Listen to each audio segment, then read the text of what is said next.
Here we got some knob and tube. There's the new stuff.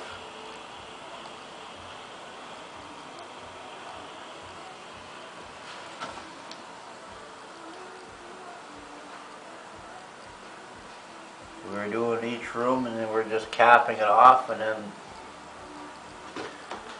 at the very end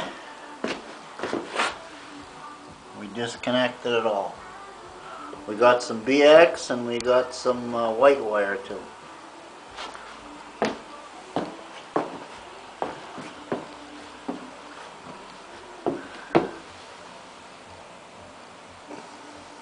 Gee, that must have taken them a long time back in the 30s, winding all this shit. And it runs. No, not that one. Yeah, spacers in between the studs. Every one